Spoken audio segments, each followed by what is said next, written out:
Welcome to another Down the Rabbit Hole video, and all I can say is, whew. So, somebody I'm subscribed to on YouTube, Second Opinion Games, just posted a little while ago a video called Top 10 Dangerous Hot Women in Video Games. And basically it's sort of what I was doing with my Digital Crush series, we're talking about sexy ladies in video games, and it makes me feel like, oh thank goodness, because what I was doing seemed a little fringe for a while, so I'm glad to see Second Opinion Games doing the same thing with 10 ladies. I'm going to put a link below. I mean, he's got twice as many subscribers as me, so he certainly doesn't need a shout out, but whatever, it's an awesome video, and I'm just relieved because I was doing mine and I thought, is this a little pervy? Am I going on dangerous territory and not very classy? So, since he has, I wanted to actually just do a couple of minor updates for my Digital Crush series as far as, well, I was kind of toying with the idea of like doing some honorable mentions, which is what we have here, but in addition, there was actually something I didn't get the chance to talk about when I did my Digital Crush, so I just want to clarify that. So, honorable mentions. Ironically, the first person that almost made my list, but not quite, is also on the list for Second Opinion Games. And that is Juliet Starling from Lollipop Chainsaw. Now, very, very obvious for any red-blooded male, cheerleader, sexy tights and the hairdo and all that kind of stuff.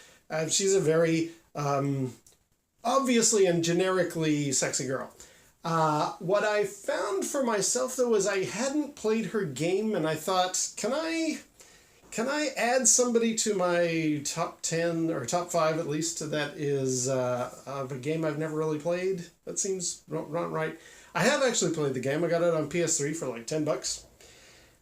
I gotta admit, I'm not a huge fan of the game. It's all right. It's very rudimentary God of War-esque. I don't know that I'm going to go back to it, but I tried it. I thought, hey, I like Juliet Starling. I almost got her in my top 5, but not quite. And having played the game, not really.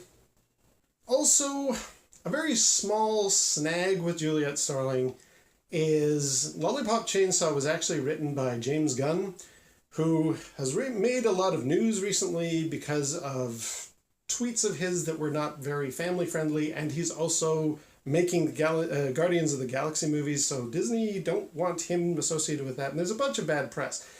Not going to get into that particular discussion, but just the fact that James Gunn wrote Lollipop Chainsaw, I gotta admit, it comes through in the writing. Like, she's just really, really obviously any teenage boy with raging hormones, like the ideal sexy woman. Like, she plays to a lot of notes that are kind of predictable, so that's another reason why she just didn't quite make my cut. But that's the way it is. She almost did, so she's an honorable mention. Another very, very close contender was Mai Shiranui. I think that's how you pronounce her. Shiranu. That's a bad thing. I don't even know how to say her name.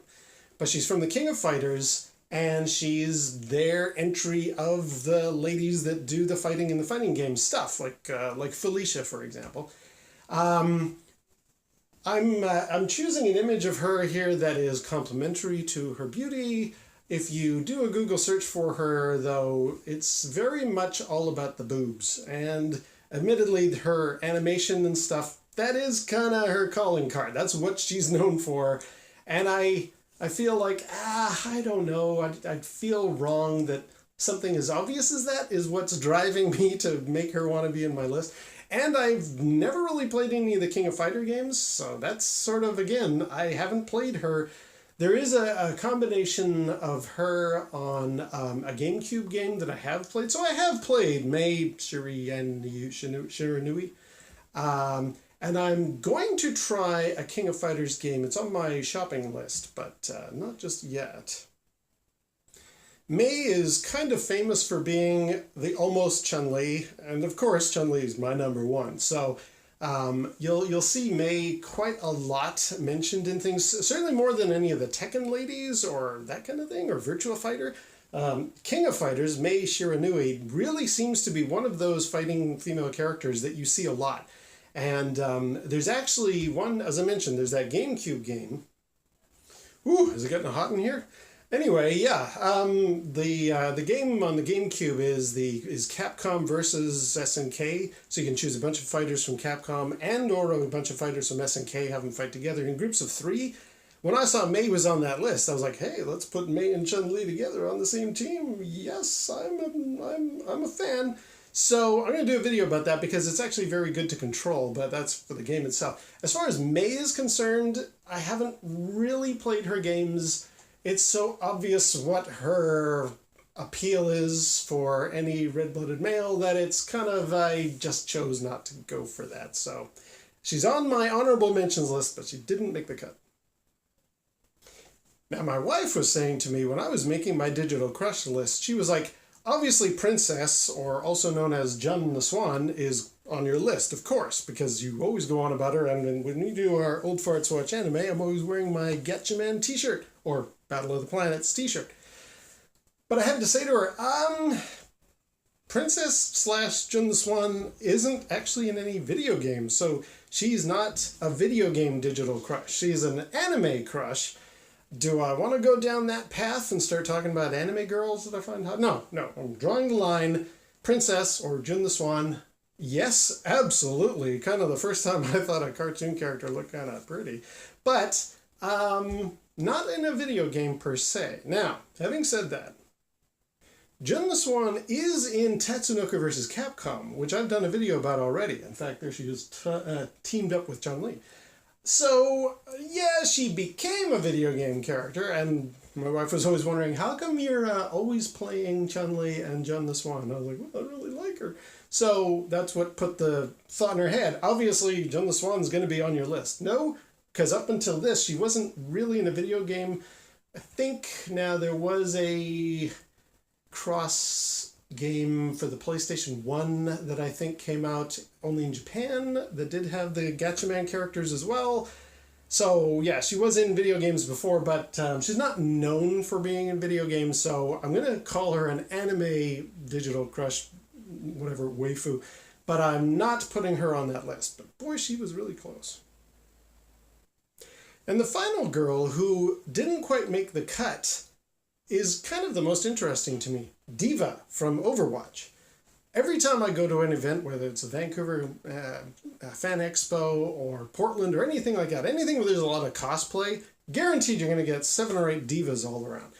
And I saw these girls, I was like, oh yeah, Diva. Or I didn't know that was Diva. I didn't know her name, but I was just like, it's interesting that character is really getting a lot of cosplay.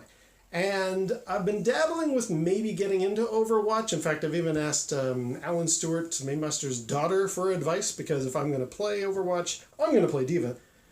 But the snag is, then I thought, well, let's at least watch YouTube. Let's see what she's controlling like and see if I want to maybe get into Overwatch. And I was really surprised I didn't like her personality. I didn't like her voice. I found it very grating, and I thought, oh my goodness. Here was me thinking, hey, I've got a new possible entry in my digital crushes, but I don't like the way she talks. I don't like her attitude. I was just like, I'm sorry, Diva. You're actually being axed from my potential list. I mean, maybe if there's some free weekend, I might try Overwatch sometime, and I'll try Diva, but I was really, really surprised that although I was charmed by her allure, when I actually started seeing what does she play like in the game and what does she sound like and what's her personality, I just thought, no, I am not actually interested after all. So that just goes to show how things can change for you. So there we have it. There are my other honorable mentions, some ladies that almost made the cut and others who don't really qualify, and surprisingly, some that I don't even actually like. So, goes to show. Now, one last thing. When I talked about the 5 ladies that I do find attractive, the Digital Crush series, before I began that, I actually did a little cute hint about it because I held up these 2 games, Ultimate Marvel vs. Capcom 3 and also Project Cross Zone 2, and I said 4 out of 5. 4 out of 5. What does it mean?